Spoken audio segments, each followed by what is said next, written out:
کہ ہم کشمیر کے ساتھ ہیں اور ان کے مقدمے کے ساتھ ہیں. یہ پاکستان کی تکمیل کا مقدمہ ہے اور اس کا ادھورا ایجنڈا ہے. اس وقت بھارت کشمیر میں جو کچھ کر رہا ہے، 1 لاکھ سے زائد لوگوں کو اس نے شہید کیا ہے، لاکھوں لوگوں کو معذور کیا ہے، ماؤں بہنوں کی عزتوں کو پامال کیا ہے. ہزاروں لوگ اس وقت بھی جیلوں میں موجود ہیں. کشمیر کی حریت کے بڑے بڑے رہنما اس وقت جیلوں میں موجود ہیں. کتنی جماعتیں ہیں جن کو اس نے بین کیا ہوا ہے، یاسین ملک ہو یا شبیر شاہ اور ایک عظیم خاتون آسیہ اندرابی ہو اور ان کے ساتھ ان کی 34 خواتین ہوں، وہ سب اس وقت تہاڑ جیل میں ہیں اور اس بات کا اظہار کر رہی ہیں کہ ہم جھکیں گے نہیں، ہم دبیں گے نہیں. اور پاکستانیوں، تم ہماری پشت پر کھڑے ہو جاؤ. اگر تم پیچھے ہٹتے ہو تو ہم میں مایوسی ضرور پھیلتی ہے، لیکن وہ لوگ اس بات کا اظہار کر رہے ہیں کہ ہم بھارت کے آگے سرنڈر نہیں کریں گے. اب یہ ہماری ذمہ داری ہے کہ جو جانیں دے رہے ہیں، جو جیلوں میں موجود ہیں، جن کی عزتیں پامال ہو رہی ہیں، جن کے اوپر لاک ڈاؤن کیا جاتا ہے، جن کے بچوں کو پیلٹ گنوں سے فائر کر کے انہیں نابینا کر دیا جاتا ہے، ہم ان کے ساتھ کھڑے ہوتے ہیں. یہ خاموشی اختیار کر کے برہمن سامراج کا ساتھ دیتے ہیں یا اس نریندر مودی کا ساتھ دیتے ہیں جو گجرات کا قصاب ہے، وہ نریندر مودی جو ہندوتوا کا علم بردار ہے، وہ بی جے پی جو RSS کا سامنے سیاسی چہرہ ہے. در حقیقت وہ فاشسٹ لوگ ہیں، در حقیقت وہ نسل پرست لوگ ہیں، در حقیقت وہ ہندوتوا کا خواب دیکھنے والے اور اکھنڈ بھارت کا خواب دیکھنے والے لوگ ہیں. ان کے خلاف اگر مزاحمت کشمیر میں موجود ہے تو پورے پاکستان کو ان کی پشت پر کھڑا ہونا پڑے گا. میں حکومت پاکستان سے بھی یہ کہنا چاہتا ہوں کہ معذرت خواہانہ رویوں کو ختم کیا جائے. گزشتہ چند برسوں میں بھارت اور اس کی رانیں پاکستان میں کتنے ہی لوگوں کو ٹارگٹ کر کے قتل کیا ہے. یہ ہماری آزادی خود مختاری پر حملہ ہے، ہماری سوورنٹی پر حملہ ہے. لیکن ہمارے حکمرانوں کی طرف سے جب اس کی مذمت نہیں کی جاتی اور بھارت کو ایکسپوز نہیں کیا جاتا تو پھر ہم یہ سمجھتے ہیں کہ شاید یہ کوئی ڈیل کر کے بیٹھے ہیں.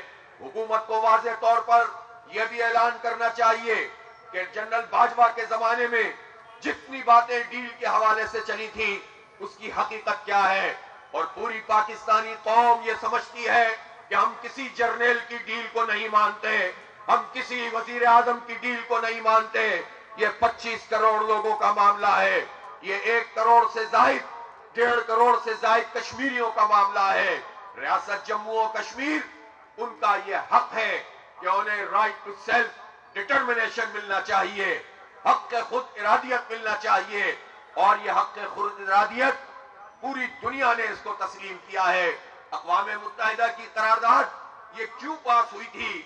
اس لیے ہوئی تھی کہ جب بھارت نے 27 اکتوبر 1947 میں اپنی فوجیں وہاں اتاری تھی تو پھر اس کے بعد غیرت مند قبائل پاکستان سے چلے تھے اپنے قبائلی بیلٹ سے اور جا کر انہوں نے جہاد کیا تھا اور بھارتی فوج کو اسی وقت گھٹنے ٹیکنے پر مجبور کر دیا تھا. گلگت بلتستان کو آزاد کروایا تھا، آزاد ریاست جموں و کشمیر کو آزاد کروایا تھا. سری نگر کے دروازے تک پہنچ گئے تھے اور اگر ان کے قدموں کو روکا نہ جاتا تو اس وقت بھی جہاد ہی کے ذریعے پورا کشمیر آزاد ہو جانا تھا. لیکن بدقسمتی کی بات ہے کہ ان کے قدموں کو روک دیا گیا اور پھر اس وقت جواہر لال نہرو دوڑے دوڑے اقوام متحدہ پہنچے تھے اور انہوں نے کہا تھا کہ کسی طرح سیز فائر کروایا جائے اور خود سب نے تسلیم کیا تھا کہ حق خود ارادیت پلیبسائٹ یہ کشمیریوں کا حق ہے. اور آزاد کشمیر ہو، گلگت بلتستان ہو، لداخ ہو، جموں ہو یا مقبوضہ کشمیر، ان ساری آبادی پر مشتمل ایک ریفرنڈم کیا جائے گا، ایک حق خود ارادیت کا ایک پورا کا پورا جو ہے وہ عمل سامنے آئے گا اور اس کے نتیجے میں کشمیری پھر یہ طے کریں گے کہ وہ کہاں جانا چاہتے ہیں. اور کشمیریوں کو جب یہ حق خود ارادیت نہیں ملا تو انہوں نے اپنی جد و جہد سے یہ طے کر دیا کہ پاکستان کے ساتھ جانا چاہتے ہیں. آج بھی جب ان کو قتل کیا جاتا ہے، شہید کیا جاتا ہے تو گھر والے بھی یہ کہتے ہیں اور یہ جو شہید جد و جہد کے میدان میں ہوتے ہیں پہلے سے وصیت کر کے جاتے ہیں میدان کارساز میں کہ ہمیں پاکستان کے پرچم میں لپیٹ کر دفن کیا جائے.